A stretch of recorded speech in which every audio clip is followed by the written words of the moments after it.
My name is Emily Carter, and if anyone had told me years ago that I would one day regret marrying the man I loved more than life itself, I would have called them cruel, because when I married Ethan, I believed I was stepping into forever.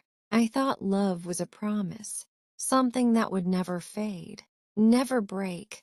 I thought he was my home. We met in a small cafe in New York City on a rainy afternoon. He walked in, drenched and smiling, with the kind of charm that drew attention without even trying. I was sitting in a corner, sketching designs for my architecture class, when he asked if he could share my table. I looked up, and before I could even respond, he was already sitting across from me, apologizing for intruding.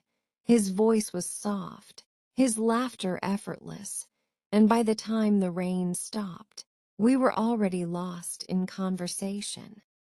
Ethan was everything I never knew I needed: funny, patient, full of dreams.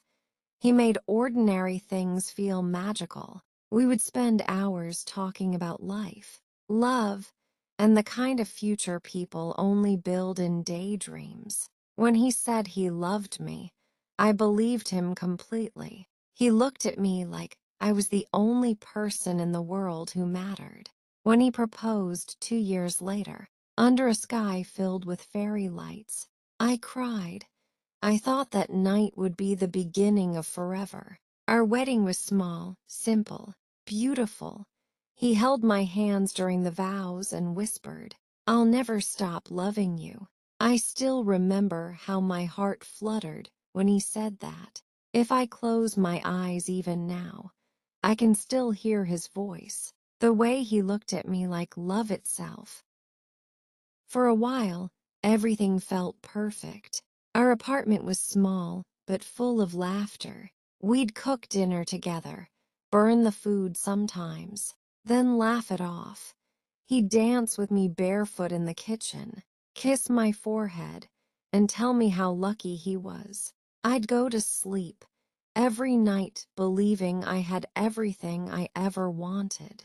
But happiness has an expiration date no one warns you about. Slowly, the warmth began to fade. The late-night talks turned into long silences. The laughter disappeared. He started coming home late, saying he had extra work. I told myself it was just stress, that love didn't vanish this easily. But the truth was standing right in front of me. I just refused to see it. He stopped looking at me the same way. He stopped asking how my day was. He stopped being present. I would wait for him at dinner, the food growing cold, the candles burning out, and he would come home past midnight, smelling like perfume that wasn't mine. I told myself it was nothing. I lied to myself because the truth hurt too much. The day I found lipstick on his shirt, my world fell apart. I held it in my hand, my heart beating so hard I thought it would burst. When I asked him, he didn't even try to deny it. He just stared at me, his face empty, and said, "You're overreacting. Emily, it's not what you think." His voice was calm, cold, and distant, and that hurt more than the betrayal itself. That night, I cried until my chest ached. I remembered the boy from the cafe, the man who promised me forever, and wondered where he had gone. I blamed myself. Maybe I wasn't enough. Maybe I had changed. Maybe I had loved him too much. But love isn't supposed to feel like begging. Days turned into weeks. We started living like strangers under the same roof. He would leave early, come back late, and barely speak a word to me. I tried everything, cooking his favorite meals, leaving notes, trying to talk, but nothing worked. The love I fought for was gone, replaced by silence. One evening, I asked him if he still loved me. He didn't answer right away. He just looked at me with tired eyes and said, "I don't know." 3 words. That was all it took to shatter me completely. I realized then that sometimes love doesn't end with hate. It ends with emptiness. After that, I stopped trying. I stopped waiting for him. I started sleeping on the far side of the bed. I started pretending I didn't care. But deep inside, I was falling apart. Every time he walked out the door without saying goodbye, it felt like a small death. The final blow came when I found out he had been seeing someone else for months.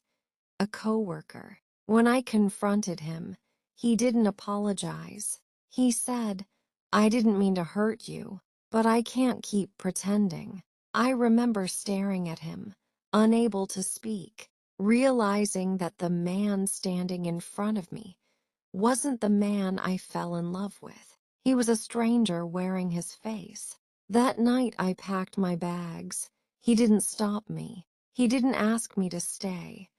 That silence told me everything I needed to know.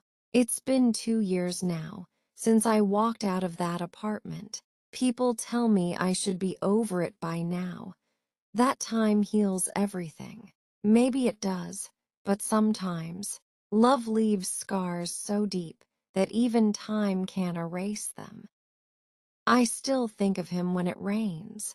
I still remember his laughter echoing through our kitchen, his arms around me, his promises, but I also remember the lies, the betrayal, the emptiness. And every time I think of it all, I whisper to myself the words I never had the courage to say out loud back then. I regret marrying him, because I do. I regret the nights I waited. I regret the tears I cried. I regret giving my heart to someone who didn't know how to keep it. But most of all, I regret believing that love alone would be enough. Now, when I see couples holding hands, I smile, not because I'm bitter, but because I know better. Love isn't about forever. It's about truth, effort, and respect.